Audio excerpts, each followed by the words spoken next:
Boa tarde, agradeço o convite da Cristina por essa homenagem à Dona Guita, que eu conheci sem privada intimidade, assim como, claro, acompanhei e frequentei às vezes a casa do Dr. José e Dona Guita.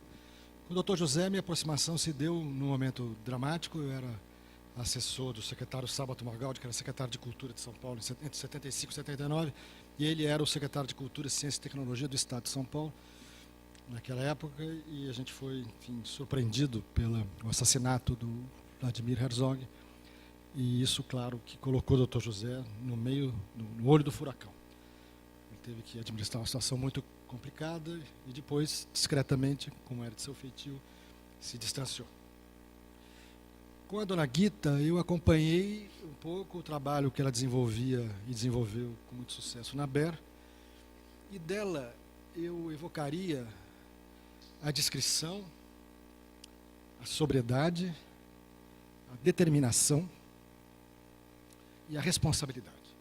São os elementos que eu guardo do trabalho da figura e do trabalho dela.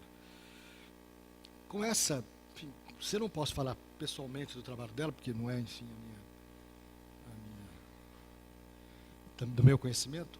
Eu escolhi falar sobre um trabalho muito importante que foi feito pelos bibliotecários, principalmente pelos bibliotecários da prefeitura, durante os anos de 2005 a 2012, num processo intenso de revigoramento das bibliotecas públicas em São Paulo.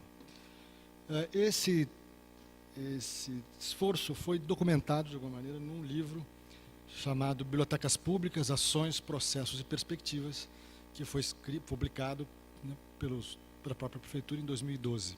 Muitas das coisas que eu vou falar constam desse livro e de minhas lembranças um pouco, acompanhando, enfim, sempre que possível ajudando nesse trabalho. Para situar bem a questão, a prefeita Marta Suplicy, no final da sua gestão, descentralizou todos os equipamentos públicos da prefeitura. Ela tinha prometido isso na sua campanha, não executou isso durante os 3 primeiros anos da gestão. No último ano, ela, então, descentraliza radicalmente os equipamentos da prefeitura. Isso significa que as escolas deixaram de estar subordinadas à Secretaria de Educação, passaram para as subprefeituras, todas. Os hospitais deixaram a Secretaria da Saúde, passaram para as subprefeituras, e isso também atingiu a cultura, os equipamentos de esportes, mas atingiu também a cultura, que, enfim, todos os teatros distritais passaram para as subprefeituras e todas as bibliotecas de bairro passaram para as subprefeituras. Quando eu assumi em 2005, num acidente de percurso político, digamos assim, eu não fazia parte nem da equipe, nem do partido, nada disso, quer dizer, eu não estava previsto absolutamente. Eu trazia comigo uma experiência que me foi muito marcante, que era a experiência do Centro Cultural São Paulo, que, como todos sabem muito bem, é um equipamento muito popular, que foi apropriado pelos jovens, graças a Deus, apesar de abandonado pelo poder público durante muito tempo, foi apropriado pelos jovens, e cujo eixo, cuja constituição principal gira em torno da biblioteca. É aquela biblioteca que constitui o coração do Centro Cultural São Paulo. Ele é inspirado no Centro Pompidou, mas no Centro Pompidou as coisas estão invertidas. Quem está no centro é o Museu da cidade de Paris. Aqui não havia esse equivalente. A biblioteca ocupou o centro e ocupa até hoje, né? O que, portanto, é um centro cultural, um centro em torno de uma biblioteca. Isso define muito bem, né, a sua configuração. E ali, então, eu tive que enfrentar situações muito complicadas durante 8 anos na gestão. Isso foi no início da gestão Marta Suplicy, foi em 2001. Fui convidado pelo secretário Marco Aurélio Garcia. A gestão anterior, que durou 8 anos, não comprou um único livro para nenhuma biblioteca de São Paulo. Portanto, passaram 8 anos na mais absoluta miséria espiritual. E aquela biblioteca se ressentia também disso, e houve todo um esforço nosso no sentido de comprar livros, etc., de catalogar os livros, mas tudo esbarrava na estrutura da secretaria, que tinha muito rígida uma estrutura com 2 departamentos, um departamento chamado de bibliotecas públicas e um departamento de bibliotecas infanto-juvenis. Essa Constituição remontava de 1975, né, quando a Secretaria de Cultura foi criada. É claro que ela foi criada pelo Mário de Andrade em 1935, com a denominação da época de Departamento de Cultura e Recreação. Mas eu estou falando de coisas mais recentes, só tem 40 anos, e havia então essa configuração. Uma das coisas que chamava a atenção é que a Biblioteca Mário de Andrade, com o porte de ser a segunda biblioteca do país, em termos de referência, era uma divisão do Departamento de Bibliotecas Públicas, quer dizer, nem autonomia tinha. Mas, enfim, disso falaremos mais tarde. Então, ao chegar e encontrar as bibliotecas todas nas subprefeituras, o meu primeiro gesto foi de aceitar isso. O que não aconteceu com a Secretaria de Educação, que trouxe as escolas imediatamente de volta, nem a saúde, que trouxe os hospitais. Enfim, eu achei que a ideia da descentralização não era má.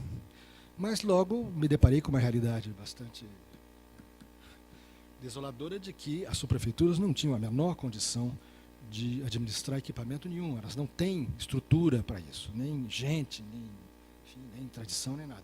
A estrutura ficou nas secretarias, enquanto que a descentralização levava a ponta para as subprefeituras. Foi um desastre em todos os sentidos essa descentralização, da maneira que foi feita, ainda que um dia possa ser bem feita, e espero que o seja.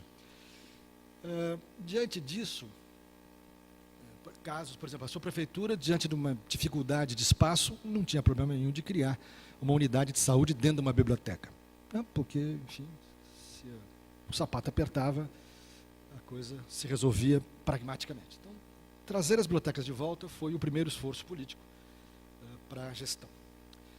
Em seguida, eu comecei, então, a visitá-las todas e me deparei com situações absolutamente bizarras. Me lembro, por exemplo, naquilo que é hoje o Centro Cultural da Penha, não tinha esse nome na época, mas já tinha alguns equipamentos da Secretaria de Cultura lá. No andar havia uma BIGE, como se dizia, e no outro andar havia uma BP. Visitando, eu me dei conta que, como não tinha havido contrato de manutenção, enfim, nos últimos tempos, o banheiro, acho que da BP, se não me engano, não funcionava, e o banheiro da BIGE estava aberto. E, idiota, perguntei para a diretora daquela biblioteca. Quer dizer que, então, que o pessoal que frequenta, os funcionários da biblioteca pública, podem frequentar o banheiro daqui? Absolutamente não. Nós é que limpamos e nós que frequentamos são os nossos usuários. Eles que procurem outro lugar. Comecei a sentir que havia, claro, e havia, uma animosidade muito grande, uma divisão muito grande, uma disputa interna muito grande entre BIGE e BP. Um outro momento assim, iluminador foi visitar duas bibliotecas que dividiam o mesmo espaço no que é hoje chamado Centro Cultural Jabaquara. Era uma sala dividida por uma divisória, de um lado era uma BIGE, do outro lado uma BP. Mal se falava, mal se cumprimentavam. E a Biblioteca Mário de Andrade não tinha autonomia, quer dizer, estava tudo um pouco estranho. Eu me inteirei de que já havia estudos no sentido de fundir as bibliotecas, né, torná-las todas públicas, ou algumas não eram públicas, né, não faz muito sentido. E isso foi o germe de um processo administrativo de reestruturação muito importante que ocorreu, que foi a fusão dos dois departamentos, superando, portanto, ressentimentos, diferenças, etc., inclusive metodologias de trabalho que eram evidentes. Um departamento só foi criado, porque o que foi criado antes é o Sistema Municipal de Bibliotecas. Todas as bibliotecas da Prefeitura, fossem as da Secretaria de Cultura, fossem as dos CELS, que tem outra função, como vocês sabem, fossem as do Centro Cultural São Paulo, depois o Centro Cultural da Juventude, foi criado depois, enfim, todas elas, inclusive a Mário de Andrade, fazem parte de um sistema, então, quer dizer, de um conjunto de bibliotecas públicas da cidade de São Paulo. Administrativamente, eu que tinha vindo do Centro Cultural, sabia muito bem que a coisa mais importante que você pode dar para um equipamento público é a autonomia, junto com a responsabilidade. Então, a Mário ficou sujeita tecnicamente ao sistema, mas não administrativamente. Assim como a Biblioteca do Centro Cultural São Paulo também não ficou, enfim. As bibliotecas de bairro todas ficaram, né, sobre um departamento que foi criado chamado Coordenadoria do Sistema Municipal de Bibliotecas. E então começou o processo todo de revitalização. Nesse processo, outro momento crucial foi quando, então, nessas visitas que eu fazia, eu deparava sempre com uma sala trancada. E insistia em ver, aí não tem nada, aí tem uma velharada, uma velharia, umas coisas encostadas e tal. Eu, enfim, aceitei no começo, depois um dia eu insisti em abrir, em visitar. Essas salas que existiam invariavelmente em cada biblioteca de bairro, estavam repletas de móveis quebrados, carcaças de aspiradores de pó, carcaças, numa delas era impressionante, em cima do estante tinha uns 15 modelos, né, desativados de extintor de incêndio. Dava para fazer ali um museu dos extintores de incêndio que se fabricaram no Brasil. E, mais intrigante, muitos pacotes fechados, embrulhados em jornal. Então me dei conta de que tinha havido uma portaria, se não me engano, uma determinação da Secretaria de Cultura, em 93, se não me engano, na gestão do secretário Conder, de que livros que não tivessem sido consultados nos últimos 10 anos poderiam ser inutilizados. Quando estou diante de uma plateia de profissionais, vocês sabem o que significa. Eles foram retirados a página de rosto e a página 100, e esses livros, então, que não podiam ser descartados, porque naquela altura, coisa que vocês talvez não se lembrem mais, livro era material permanente. Significava que para cada livro ser descartado, tinha que formar um processo próprio, que seguia uma tramitação própria, e que ia bater na Secretaria das Finanças, porque como era patrimônio público, tinha que ser retirado do patrimônio municipal, isto é, era uma loucura. E eram 400 mil volumes, se não me engano. Então ficou claro para mim que a revitalização passaria por abrir essa porta, né, escancarar essa porta e deixar entrar o pó para recolher, o ar para recolher o pó acumulado, né, e criar um novo ambiente, um ambiente mais estimulante, mais amigável para os funcionários e para os consulentes. Dá enfim. E passou então a ser essa a nossa determinação. O catálogo, muitos de vocês sabem que o sistema DOBS tinha já falido no final da gestão da Marta.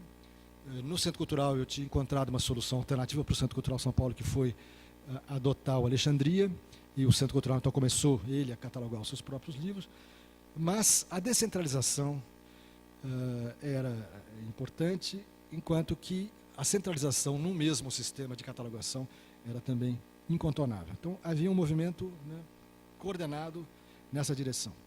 Durante esses anos de 2005 a 2012, 42 bibliotecas foram reformadas. E outra coisa que eu aprendi, que não está nos livros, infelizmente, é que a demanda de cultura hoje, numa cidade como São Paulo, é uma demanda que passa pelo urbanismo.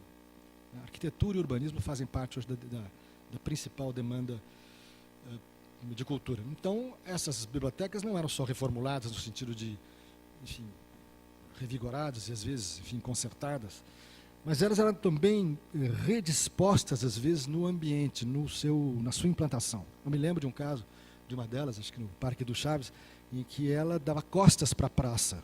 E a arquiteta que refez o projeto e que conduziu a reforma redirecionou essa biblioteca para a praça. Então as pessoas tinham que entrar na praça para chegar na biblioteca. No dia da inauguração, a diretora da biblioteca veio me confidenciar que ela sempre tinha se oposto a essa reforma, que achava que estava errada, e que agora, diante do resultado, ela dava a mão à palmatória de que, de fato, era preciso reposicionar a biblioteca no seu espaço. Mas isso tudo para contar em anedotas para você que a situação dessas bibliotecas era calamitosa. De abandono do usuário e do poder público. Do usuário se explicava, porque essa rede toda tinha sido constituída ainda no espírito de um papel de complementaridade das escolas públicas.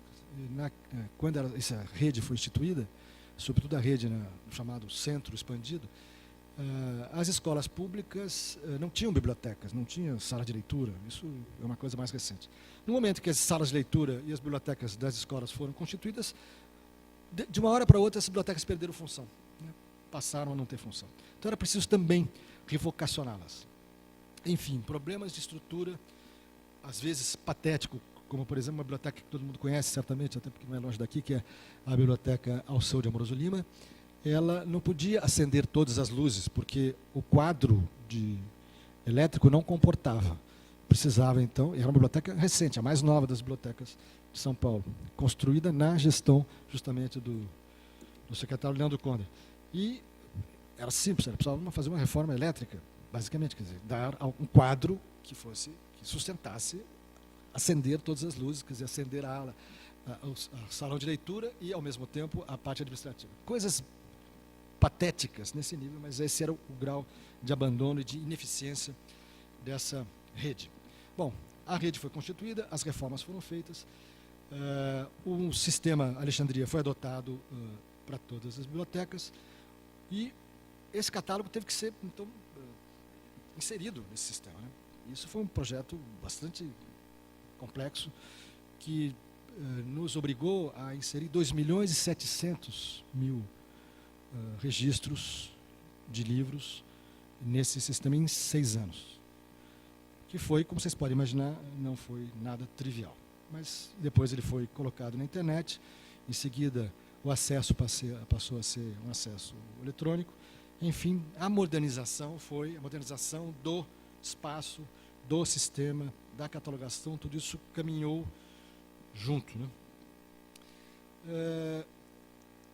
É claro que a biblioteca não depende apenas de boas condições. O que nos inspirava era a ideia de um serviço público de qualidade, ou um serviço público de melhor qualidade, né, quando não podíamos atingir a qualidade desejável. Mas, além disso, claro, havia os profissionais, né, que estavam muito desestimulados, e talvez com razão, depois de passar anos, né, absolutamente esquecidos. E aí o processo é mais complicado, como vocês sabem, né, porque muito ressentimento, muita amargura, muito desencanto, muita acomodação. Tudo isso teve que ser enfrentado num processo que foi importante e de oferecer aos profissionais das bibliotecas, né, maneiras de se reposicionarem em relação ao acervo, ao público e, claro, em função de uma determinação nossa de que as bibliotecas passavam a ser bibliotecas principalmente de literatura, quer dizer, 70% das coleções eram de literatura, 30% de referência, e sempre toda a biblioteca tinha uma coleção para vestibular, quer dizer, coleção de vestibular, referência, 30%, 70% de literatura, quer dizer, a função da biblioteca passava a ser não mais de apoio à escola, mas de incentivo à leitura, como um processo de civilização, como todos nós sabemos que a leitura e a literatura podem oferecer. Nessa linha,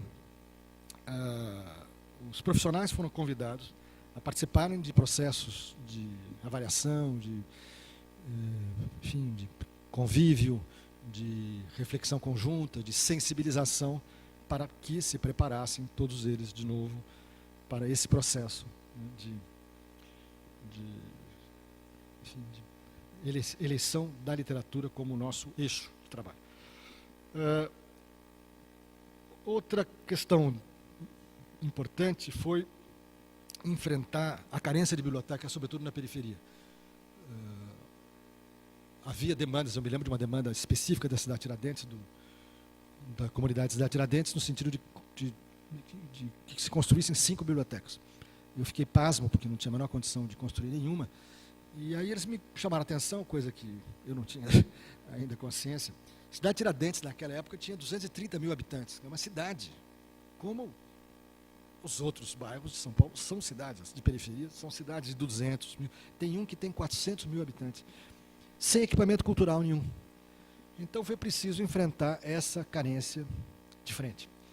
E o sistema, o circuito de ônibus-biblioteca, que a Marilene Chauí, junto com a Erundina, tinham reconstituído no governo da Erundina, a partir do momento em que ela desativa a CMTC. Sobram alguns ônibus, esses ônibus são doados, transferidos para a Secretaria de Cultura, e a Marilena cria, com 11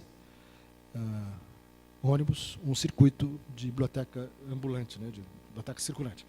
Inspirado no Mário de Andrade, todo mundo sabe que houve um projeto de biblioteca chamava biblioteca não circulante, circulante, biblioteca circulante, que eram pequenos furgões adaptados que levavam os livros para os parques municipais. Não era para a cidade, não era para os bairros da cidade, era para os parques municipais.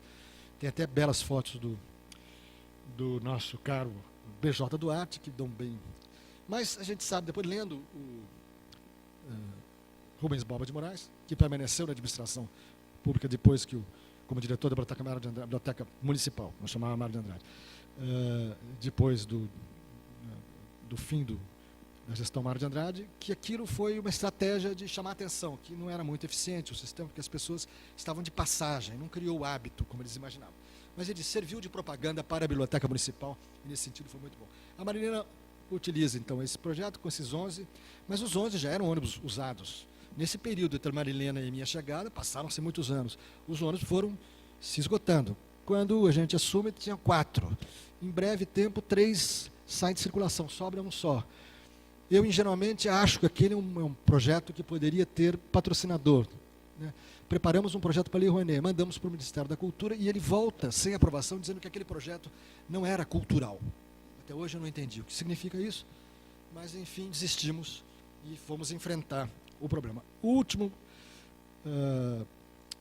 ônibus quebra, vai para o concerto, mas o público fica carente dele e a gente, então, recebe uma extraordinária esculhambação pública pela televisão de uma usuária indignada porque não podia devolver os livros. Se não podia devolver os livros, ela não podia retirar novos, então por que não tinha mais uma biblioteca? Não adianta ficar explicando essas coisas, vocês sabem disso, né?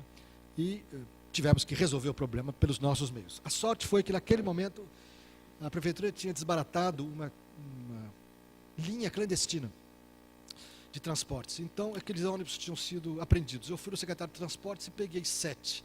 E aqueles 7 foram imediatamente adaptados para ser biblioteca circulante. Então, os ônibus da biblioteca voltaram a circular. Mas aí aprendemos a lição de que era essencial ampliar esse projeto.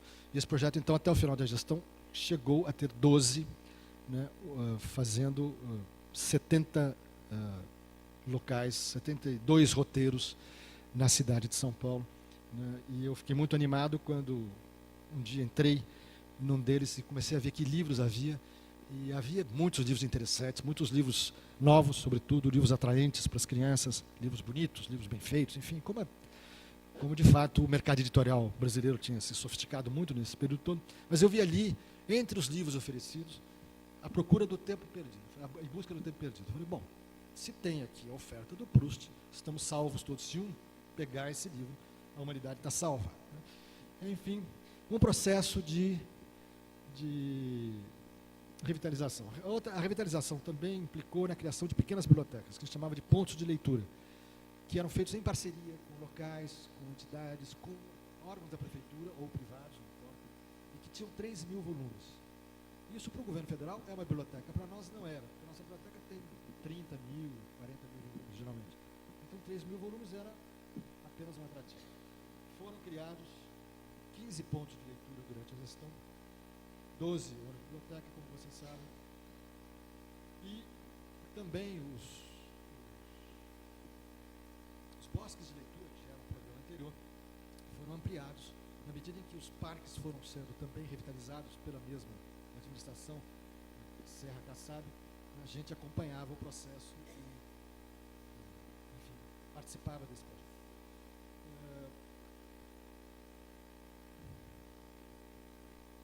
Revitalização dos espaços físicos, mudança da política do acervo, ampliação dos recursos destinados à aquisição, inserção do acervo no novo sistema de catalogação, ampliação do horário de atendimento, engajamento dos servidores municipais, funcionários das bibliotecas, nessa nova proposta, que, enfim, pressupõe uma nova política, uma política em que o poder público assume a sua responsabilidade de prover um sistema de bibliotecas para a população, partindo do pressuposto, que não é irrelevante, de que havia uma rede para ser iluminada, 60 bibliotecas no município de São Paulo, é a maior rede que se tem no país.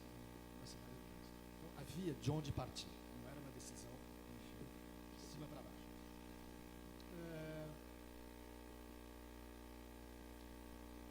Outro exemplo interessante foi a tentativa de criar vetores de atratividade para certas bibliotecas. então foi tentado um projeto de bibliotecas temáticas. Buscava-se uma identidade daquele público. Por exemplo, um óbvio era, havia um grupo de cineclube que se reunia na biblioteca do Ipiranga. Então, tornou-se para nós mais ou menos induzido a ideia de que aquela biblioteca podia ser especializada em cinema. E foi toda reformulada, né, com uma cenografia, enfim, cinematográfica, com fotografias, com cadeiras de diretor, com, sobretudo, uma filmoteca, né, equipamento para você assistir os filmes, uma sala de projeção. E, claro, os livros todos, não esquecer que todas elas tinham a mesma selo, no caso, literatura, referência vestibular e, nesse caso específico, uma coleção de cinema. Isso foi feito com poesia, isso foi feito com contação de histórias, foi feito com música popular brasileira, foi feito com literatura fantástica. Enfim, houve uma cultura popular sempre buscando, né, alguma referência dela para criar esse vetor. E isso, claro, repercutia na montagem dos próprios móveis, da própria decoração. Um caso bem curioso, que é essa biblioteca da Ipiranga, depois de ser feita, uma vez entrou um sujeito lá, olhou bem e tal, e perguntou para o atendente. Aqui não era uma repartição da prefeitura?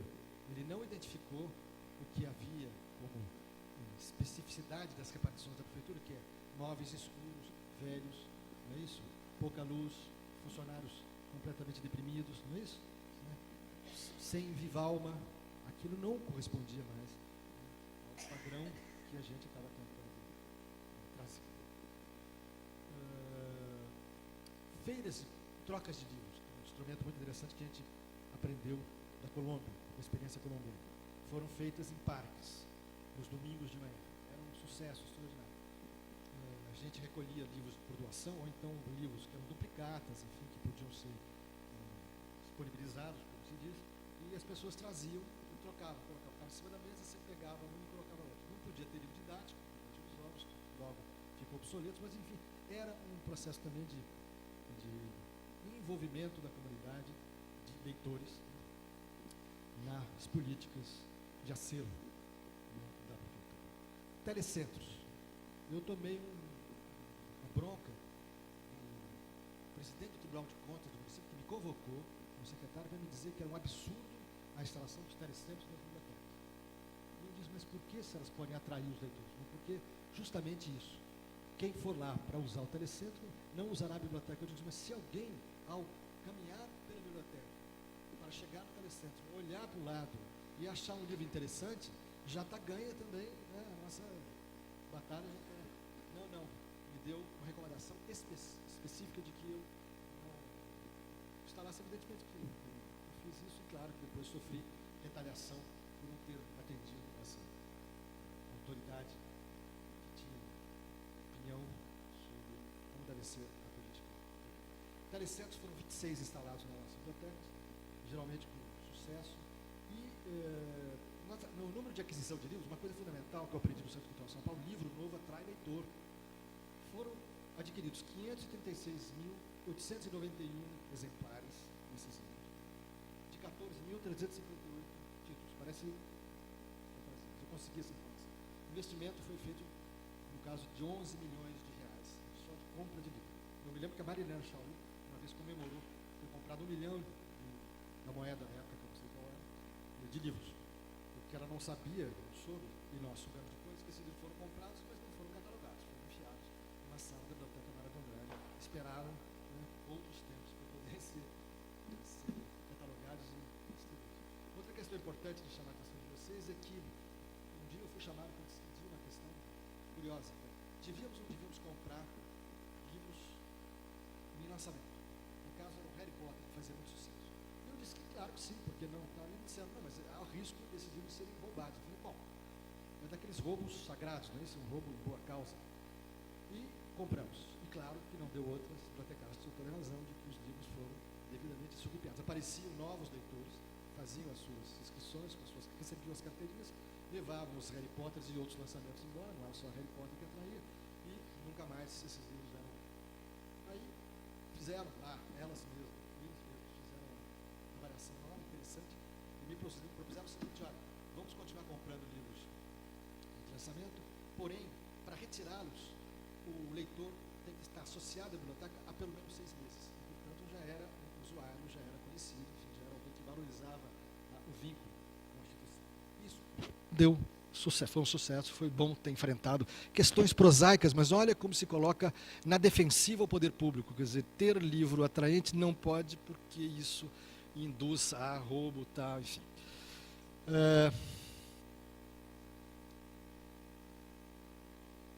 Entre 2009 e 2012, eu recolhi esse dado aqui, a rede recebeu um público de 4 milhões e emprestou 3 milhões de livros. Mas o que foi interessante é a gente perceber que a rede já estava um pouco esclerosada e que o número de livros que era emprestado pelas bibliotecas físicas era inferior, das 52 bibliotecas físicas, era inferior aos 12 ônibus de biblioteca. Portanto, esse projeto do ônibus de biblioteca era muito importante. Eu mesmo vi cenas absolutamente inesquecíveis de mãe com filho entrando, os filhos tirando todos os livros para escolher, e a mãe ficou esperando um tempo, depois foi lá também começou a procurar livro, tá? Saíram cada um com uma sacolinha, a mãe e os 2 meninos, cada um com a sua sacolinha de livros, felizes da vida, né, de um ônibus biblioteca. Então eu vi que essa questão era imprescindível. Havia uma programação também que é muito comum, evidentemente, que você sabe, que trazer escritores, fazer sessão de leitura em voz alta, fazer contação de história, levar certos programas de teatro infantil, enfim, uma programação cultural, né, era levada, e quando era biblioteca temática, se possível, ligada ao tema de poesia, com poesia, de literatura fantástica. Havia lá uma noite, em claro, passada na biblioteca, no caso da biblioteca de contação de histórias, de fadas, de contos de fadas, as crianças dormiam na biblioteca uma noite. Experiências que a gente trouxe de outros lugares, da Colômbia tinha isso também, nas suas bibliotecas parque. Enfim, um projeto enorme de governo foi esse projeto de reacender esse circuito de bibliotecas.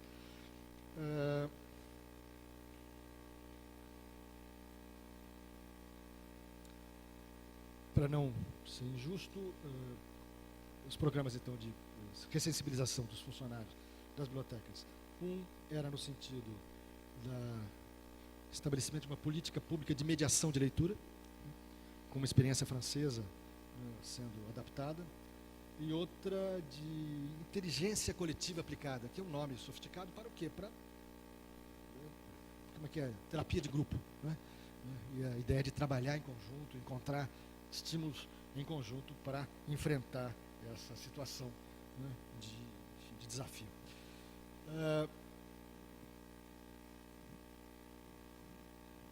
Para isso foi contratada a cor da letra, né, foi esse preparo, esses quadros internos, né, das novas relações desses quadros internos. Enfim, para encerrar esse capítulo, eu quero dizer que também outro programa importado da Colômbia foi a edição de livros própria da Secretaria. A Secretaria fez um acordo com a imprensa oficial, que imprimia, e a Unesp, que dava a questão editorial, quer dizer, o conteúdo editorial, e a gente, então, publicou 8 livros, 20 mil exemplares, de uma coleção. Na Colômbia tem um título lindo, que é Libros al Viento. Aqui, nossa, menos inspirada, ficou de mão em mão, mas deu para o nosso objetivo.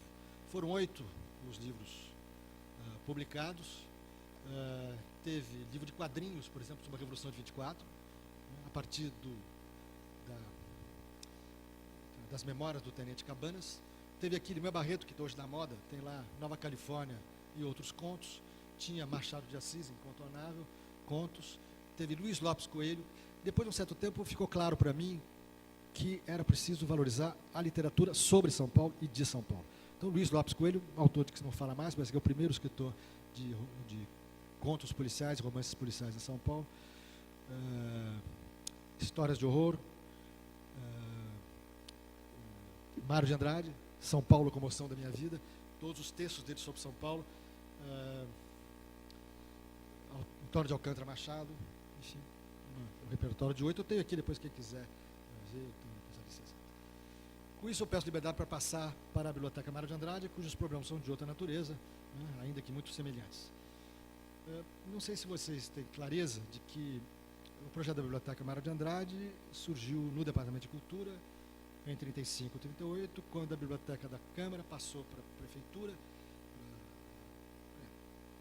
do Estado, aliás, passou para a Prefeitura, e foi instalada, se não me engano, na Barão Tapetininga, e o Rubens Borba de Moraes, assim que o Eurico de Góes, que era uma pedra do sapato do Mário de Andrade, se aposentou, Rubens Borba assumiu a biblioteca. E aí começaram projetos grandiosos, como a construção da biblioteca, né, que depois veio a receber o nome do Mário de Andrade.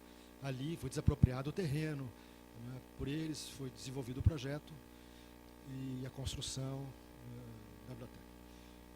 O que aconteceu, depois que a gente se lembra, é de que houve então o golpe de 37, que eliminou as chances do governador de São Paulo, que era o Armando Salles Oliveira, de se candidatar entre janeiro de 38 à presidência da República, e provavelmente ele ganharia, tanto é que o golpe foi feito para impedir essa eleição não foi feita. Com isso, o grupo dele, que estava na prefeitura, que, portanto, era um grupo que dava cobertura e estimulava muito, né, a cultura como, enfim, processo de valorização do cidadão, inclusive, que vota, mas eu não quero falar disso agora, que isso é um assunto para uma palestra inteira. Nós vamos falar então da questão da prioridade do governo. Havia a previsão no projeto de 2 torres para a Biblioteca Mário de Andrade. Quando chega o Prestes Maia como prefeito, nomeado no lugar do Fábio Prado, ele revê tudo, né, coloca o Departamento de Cultura no pior nível possível, ao contrário do que fez o Fábio Prado, e manda, não permite a construção da 2ª torre. O Rubem Borba de Moraes tenta negociar com ele a ideia de que, se não pode construir, pelo menos deixa o espaço para que no futuro essa torre possa vir a ser construída, e ele diz nem isso. E, portanto, ele reformula o projeto para impedir o espaço da 2ª torre. Além do que, como vocês todos sabem, né, porque era um homem de gosto neoclássico, ele detestava o estilo no qual a biblioteca foi construída, que é o estilo Art Deco, e coloca uma aberração na frente do prédio, que é um portal neoclássico completamente desproporcional. Não sei se você reparar, é um portal vertical, então é uma aberração. O Rubem Borba de Moraes foi aceitando tudo, até que chegou uma que foi a pedra do sapato dele, foi quando se decidiu colocar uma homenagem à leitura no saguão interno, e aí, enquanto ele, o homem de bom gosto, procurava, enfim, uma obra de arte, uma escultura de um grande artista de São Paulo, recebeu também goela abaixo aquela senhora lindíssima, era uma mulher muito bonita de São Paulo, eu até sei quem é hoje em dia, né, que serviu de inspiração à leitura. O Rubens Borba falou, mas isso aqui é demais, quer dizer, o prefeito que se mete na biblioteca, não só para botar o pórtico, para impedir a 2ª, mas para meter lá uma estátua de mulher bonita. A exaltação da leitura é demais para mim, e foi embora, e a biblioteca então teve a sua história. O que acontece? Em 57, tem uma reportagem da Folha de São Paulo que mostra uma fila na Biblioteca Mário de Andrade e uma entrevista com o seu diretor, que era o Sérgio Millier, ninguém menos que o Sérgio Millier.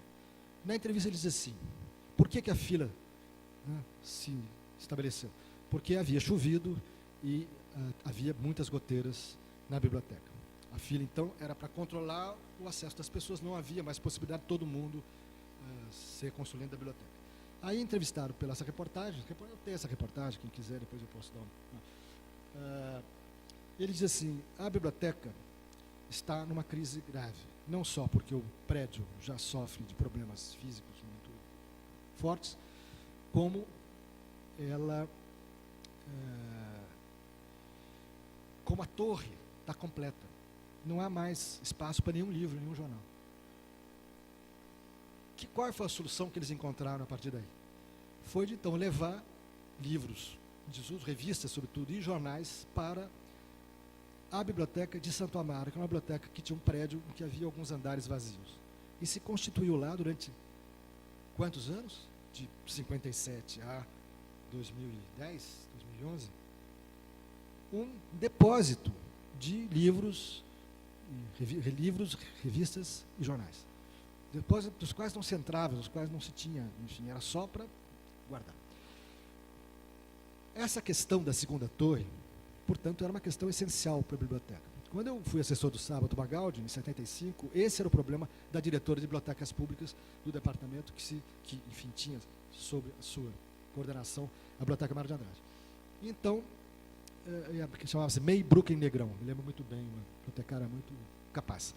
E ela procurava, junto com o secretário e a secretaria, uma solução para a segunda torre. Como não podia construir a segunda torre, né, aconteceu um acidente interessante. Aquele prefeito, naquela época o prefeito era Olavo Setúbal, que estava, então, começando a construir o metrô de São Paulo, que era municipal, não era estadual. E, para construir o metrô, criou a EMURB, empresa de urbanização, municipal de urbanização. A EMURB tinha uma estratégia interessante de capitalização. Claro que ela tinha recursos públicos, também federais, inclusive, para fazer o metrô, mas ela comprava uma área, desapropriava uma área onde o metrô ia se instalar, maior do que a necessidade da estação. Uma vez que a estação era inaugurada, aquela área valorizava muito e, portanto, aquela área excedente era vendida com lucro para essa empresa pública, né, que com isso se capitalizava. Essa era a estratégia interessante. Isso foi feito em torno, claro, no entorno do centro de operações do metrô, que fica ali, é um prédio dourado, todo mundo conhece, ali na beira da 23 de maio. Aquela faixa ali no entorno estava desocupada, não tinha muito valor de revenda. Então, jovens arquitetas da EMURB batem na Secretaria de Cultura e oferecem aquela área para a Secretaria de Cultura. O secretário percebe que ali havia a possibilidade de construir uma torre deitada. A torre deitada da Biblioteca Mário de Andrade seria ali estabelecida naquele desvão, naquele barranco da 23 de maio. E começa o projeto do Centro Cultural, que hoje é do Centro Cultural São Paulo, mas que era da biblioteca. E a ideia era, basicamente, a Biblioteca da Consolação se tornaria uma espécie de museu do livro, né, porque, de fato, a sua vocação inicial é de referência, e o público seria, então, desviado para, com a coleção mais recente, a coleção a partir de 1960, seria, então, oferecida ao público ali. E esse projeto começa. Eu acompanhei, inclusive, o início das discussões, enfim, com detalhes sobre o projeto. Tinha um vão livre, que o prefeito Setúbal disse assim: eu sou engenheiro, vão livre custa muito caro, pode acabar com essa história, tá? Pode refazer o projeto. Me lembro muito bem disso. E o projeto começa, a obra começa, e quando o Sábado Magaldi sai, porque, claro, troca o prefeito deixa de ser Setúbal, passa a ser o Reinaldão de Barros, que acho que muita gente se lembra, né, de triste memória. O secretário que substitui o Sábado Magaldi é o Mário Chamy, o maior amigo dele, a quem eu conheci na casa dele. Mário Chamy assume, a gente acreditava que ia haver uma gestão de continuidade, isso não existe, descobri que nem entre os melhores amigos, e ele vai a Paris, se encanta com o projeto do Pompidou e, no meio da obra, não é, do projeto do Centro Cultural São Paulo, transforma aquilo que seria a segunda torre da Biblioteca Mário de Andrade no Centro Cultural São Paulo, que tem problemas de arquitetura até hoje. É um projeto muito bem sucedido, eu fui diretor, sei que é um dos projetos mais democráticos da cidade de São Paulo, a biblioteca funciona muito bem, mas não tinha sido preparado para ser. Então, quando tem um show de rock, de música na sala a Dona Ana Barbosa, ninguém pode ficar na biblioteca, porque o som, né, evidentemente, vaza. Uma sala de cinema vaza para outra, coisas elementares que um projeto específico teria evitado. Mas, enfim, não é disso que eu queria falar o seguinte: o projeto da segunda torre, de novo, se perde.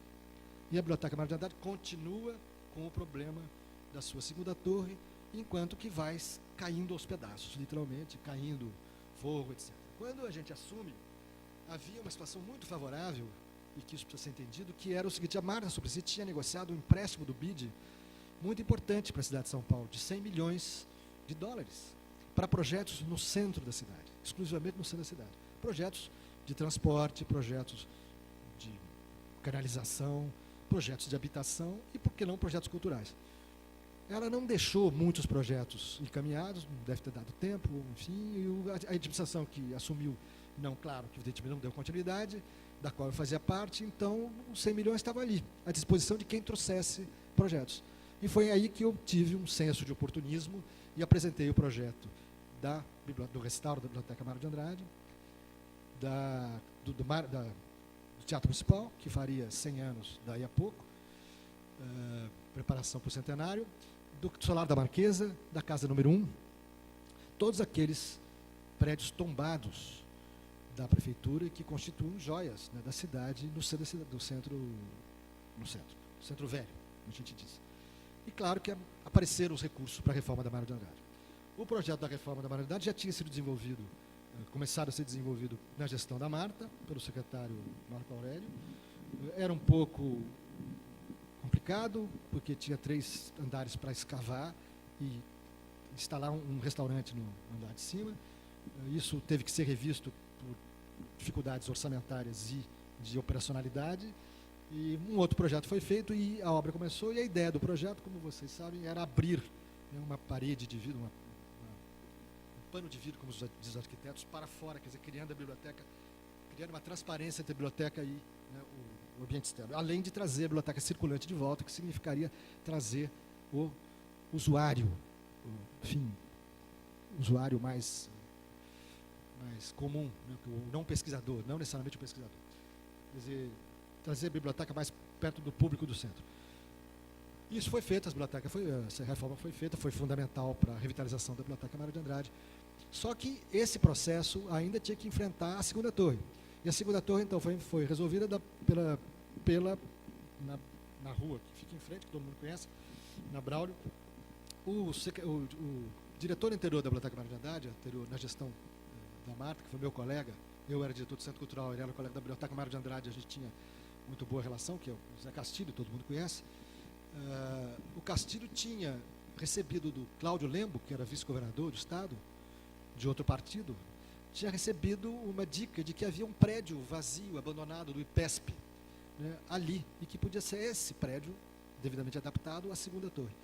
Ele não conseguiu viabilizar isso, porque, claro, que era um prédio do estado, que tinha que passar para a prefeitura, enfim, questões que não vale a pena discutir aqui, mas nós conseguimos continuar essa história, e, portanto, o prédio foi cedido e uma obra foi feita com investimento de mais de 15 milhões de reais para dotar este prédio das condições de trazer esse acervo e constituir a hemeroteca, trazer a hemeroteca lá de Santo Amaro, onde ela estava devidamente escondida, para o centro, enfim, para o âmbito da Mário de Andrade. Mas a precariedade da Mário, que ainda é muito grande hoje, naquela ocasião era total. Não sei se você se lembra de um episódio muito desagradável, que foi o desbaratamento de uma quadrilha de ladrões de livros de arte, cujo chefe era o titular da seção de restauro da Biblioteca Mário de Andrade. Isso foi desbaratado porque, olha que coisa estranha, o diretor da Biblioteca Mário de Andrade, em 2005 até 2007, talvez, não sei, 2, 3 anos, era um advogado criminalista, aliás, um excelente advogado criminalista. E aí foi o advogado criminalista que, sabendo como conduzir uma investigação, né, procurando solução para o roubo dos livros da biblioteca raros da Biblioteca Mário de Andrade, identificou o rapaz que vendia, que era um estudante de biblioteconomia da Escola de Sociologia e Política, matriculado lá, e depois, através dele, descobriu que o mentor era o chefe da seção de raros. O chefe da seção de restauro. E eu tive o desprazer, né, mas a obrigação de demiti-lo a bem dos serviços públicos. E foi feito um inquérito, foi feito todo um julgamento, foi provada a sua culpa, então ele teve que ser demitido a bem dos serviços públicos. Mas isso mostrava a nítida fragilidade, não só da Biblioteca Mário de Andrade, porque esse grupo atuava no Rio, atuava na Biblioteca Nacional, atuou no Museu Castro Maia, quer dizer, eles expandiram, né, uma rede de delinquência de obras de arte, né, nas seções de obras de arte, livros, etc. Então, a Biblioteca Mário de Andrade tinha um problema de catalogação, tem um problema de catalogação retrospectiva, a biblioteca tem um problema de trazer as fichas dos raros para a nova catalogação também e checar isso, porque quando vocês sabem muito bem disso, quando você faz a ficha eletrônica, você, com o exemplar, você está, no fundo, também, né, atuando sobre o exemplar. Não é só um trabalho abstrato, sobre um acervo que você não conhece. Então, atuar sobre os raros, desenvolver o catálogo retrospectivo, consolidar a hemeroteca. A hemeroteca foi apenas inaugurada. Precisa ter quadros próprios, precisa ter catálogo da hemeroteca, que também não tem. Enfim, todo um processo de estruturação da Mário de Andrade, né, ficou interrompido em dezembro de 2012. com a nossa esperança de que, como era um processo estruturante, nada político, né, um processo, né, que atendia à vocação do equipamento, que ele não seria subordinado, né, a, enfim, projetos políticos, né, enfim, interpretações políticas. Para culminar com uma situação curiosa, no finalzinho de 2012, conseguimos sensibilizar o Itaú Cultural para o investimento, que originalmente era de 5 milhões, mas que acabou sendo, enfim, aprovado no valor de 2.800.000 reais, para justamente atuar, enfrentar a questão dos raros. Enfrentar significava, então, o catálogo, né, digitalização de uma parte, né, colocação desse catálogo na internet, enfim. E despesas pequenas. Em novembro de 2012, nós nos demos conta de que já não havia mais memória. Era preciso comprar um servidor. Um servidor custava, naquela ocasião, 60 mil reais. Um servidor autônomo para a biblioteca, porque ela não podia mais compartilhar com outros equipamentos da Secretaria e, sobretudo, na Prodan. Não deu mais tempo. Novembro, de final de gestão, não se compra nada, nem se pensa em comprar mais nada. Ficou isso em aberto. E, para pasmo nosso, nada disso evoluiu nos 4 anos seguintes da gestão do prefeito Haddad. A biblioteca tomou um rumo completamente distinto, tentou se colocar como um centro cultural, um pouco na mirada do Centro Cultural São Paulo, que provoca ainda enorme ressentimento na Biblioteca Mário de Andrade, porque o Centro Cultural São Paulo retirou as obras de arte da Biblioteca Mário de Andrade, levou para lá e enfiou no porão, levou os livros de 1960 em diante e transformou, criou a sua biblioteca. O Centro Cultural São Paulo é uma espécie de costela do Adão, né? E esse Adão, até hoje, está ressentido por essa, enfim, situação, que é preciso superar, evidentemente, porque não se trata de discutir questões.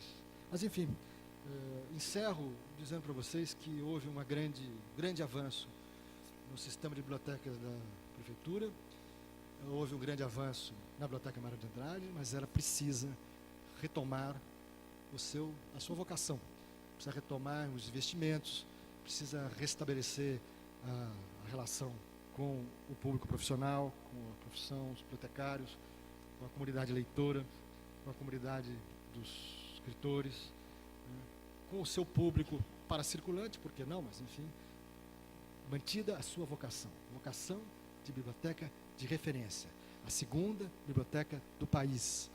Não pode ser negligenciada, né, essa vocação e nem esse acervo. Se vocês querem um desfecho, eu parti da dona Guita, lembrando que ela era discreta, que ela era sóbria, que ela era determinada e que ela era responsável. Enfim, são qualidades que a gente tentou imprimir na gestão das bibliotecas públicas entre 2005 e 2012. Muito obrigado.